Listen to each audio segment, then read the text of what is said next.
Good morning, everybody.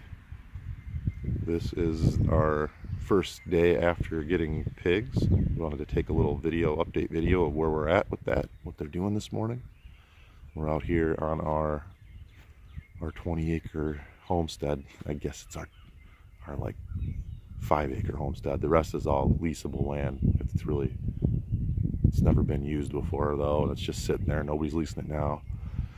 So we've got eyes on all this, and we're gonna have to talk to the landlord a little more. But we did get pigs, and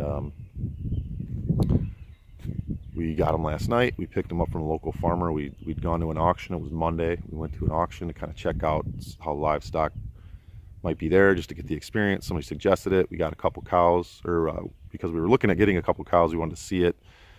Wasn't really our thing. They had a few pigs there. They didn't really know much about the animals or where they came from. It wasn't really a place we wanted to start off buying from. So we'd already talked to a farmer. We texted him while we were there, said, hey, we want to come pick up some pigs. And our thing was, we have our nephew Phelan and niece Macy and family coming over, and we wanted to make sure. I told them we were going to get goats, and I couldn't get the goat thing worked out. And I was like, gosh darn it, I'm getting something so that we have something, I promised. And so let's do this. So we drove to Tractor Supply. The guy said, hey, we'll be there at 3. We drove to Tractor Supply. We're like, well, how are we getting them back? We got a 2018 Ford Explorer. How are we getting these pigs back? So we bought this tote from Tractor Supply, 75 bucks.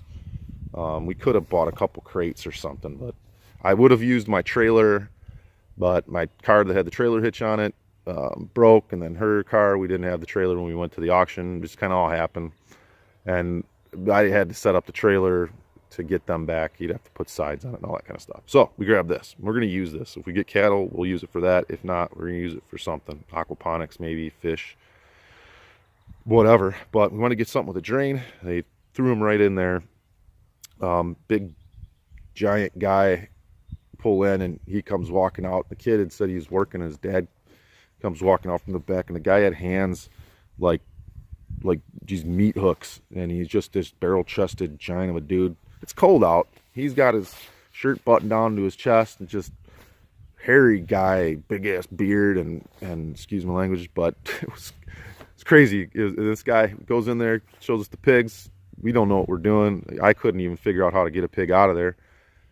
Can you throw him in there for us? He says sure. So he goes in, he grabs him by the legs, he lifts him up, and he yanks him out and throws them in there for us. We drive back. They're full of poop and pee and everything. So we wash them off with the hose over there, and then tipped it a little bit to the side, drain that out. And then what we did is, and how we got it out of the back of the car is, I just put some 2x6s up, slid the thing out of there, drained it out, and then we just drug it into here. And they were a little cold and wet, but we put down some hay and some straw and some of these wood chips for them that we got from Tractor Supply, and here they are. So they look pretty comfortable. We got them little tins. This is what we're using for a feeder, and that's what we're using for the water. If you can see that over there in the corner, that's their water. It's full. Filled it last night. We got these wood chips. I don't even know if those are good for them. And then we also got this Producer's Pride. It's for pigs 40 pounds and bigger. They're at other food there once they hit 100. There's a certain ratio of the feed and the proteins and things they need to get at certain points in time in their life, and minerals and so on. We also did get a bag of trace minerals that we add to their feed. I don't know if we'll have to use it. The feed's supposed to kind of take care of that, but I'll do a little more research and decide if we're going to do that. But we basically slid that tote in here, and just right up to this here, this was all open on the bottom because it was set up for horses. So we put that up, and then we just decided we'd put screw this piece of plywood in on the inside. That sealed that up, and then we got this one here that is their door. There's a nail bent around on the other side, and they're not getting that open. They're still a little skittish around us, but better. So we threw some dates in here, and we had some old dates that we didn't eat that were organic dates from Costco or something. So we fed them some of those last night, and they're rooting around.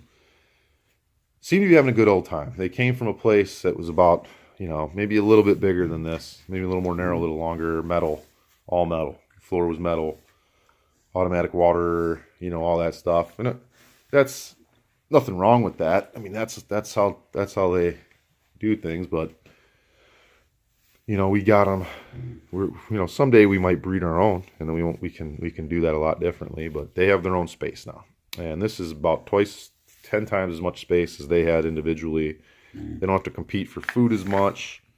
They don't have to compete for water as much. They don't have to compete for just space. And it was, you know, there was 100, maybe more pigs in there, and it was stinky and hot and warm, and so we, you know, wanted to make sure that they had at least some bedding in here. It's probably 35 degrees, so it's different from them, but eventually they're going to go out on the pasture. That's the goal. But you know, we're gonna let them see how long they can go in here. Just let them get comfortable.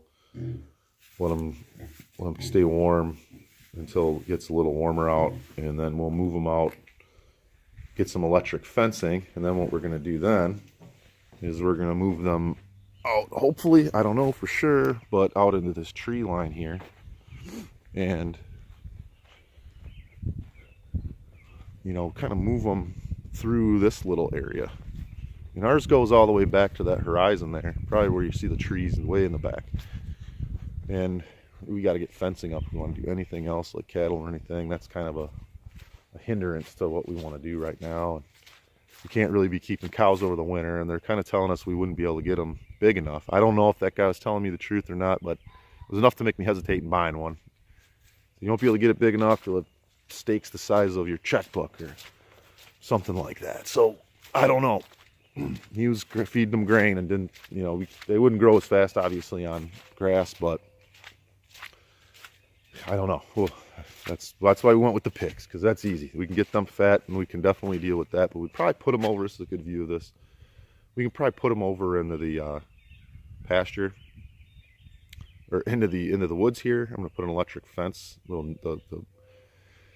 That's not a poultry fence. It's a little bit bigger squares. It's like a poly wire, and it has a solar electric energizer that I would put on the other side out there, because that's the south-facing field there. The sun will be on that side, and I can kind of move them down every so often as I kind of see how much they're disturbing the forest bottom here. And what that'll be kind of good at, because hopefully they'll get in and if I can put them even in these areas, they'll get in and root up and eat some of the bottoms, these roots of some of these buckthorns. I don't know.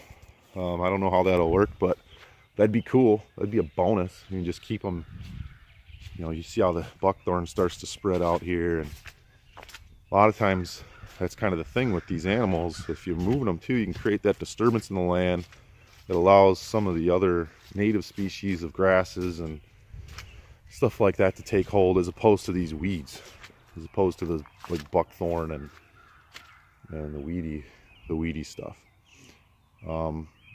Definitely seen evidence of that in videos about the cattle, but I hope to see in reality what we can do with those pigs.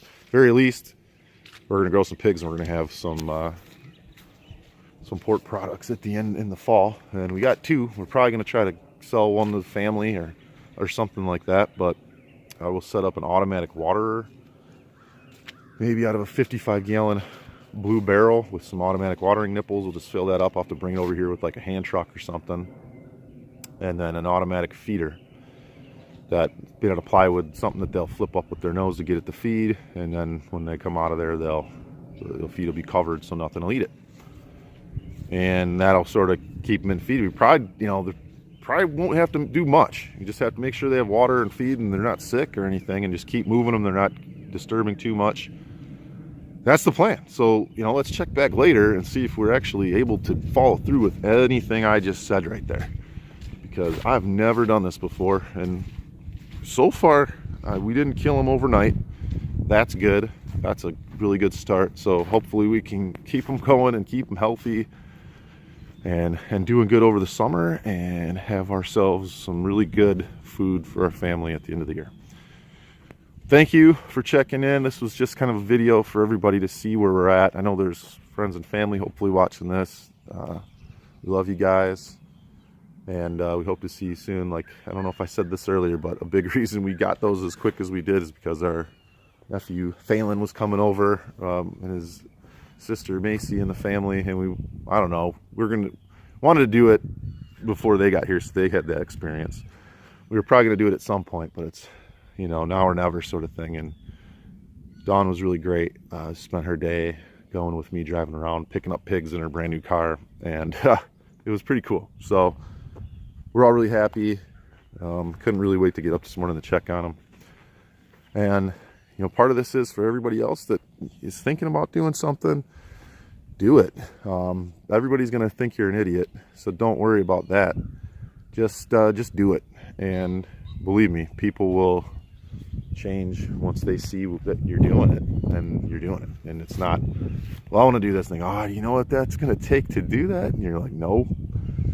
But if you want to, you know, this stuff is super hard work, people. It's really not. If you got a little bit of space, you wouldn't need a shed like this either. You could have put them outside in a you know, a little kind of a lean-to facing away from the wind with hay in there. We had the space, you know, that's what we're doing right now. We don't know anything. We just wanted to make sure that we're comfortable as we kind of first started this thing out. But just do something, because anything that you can do that's not coming out of the grocery store, that's nothing against grocery stores, but anything that you can do that's not, that's our neighbor, he lives back over along the way. Anything you can do, again, for the third time, that's not coming out of the grocery stores, not from these mass production facilities, is going to be better for you, your family, the environment, all of that. And you can watch CNN 24 hours a day. You can watch Fox News 24 hours a day. You can watch whatever you want to do. Worry about the world. Fret about the impending doom that seems to always be coming.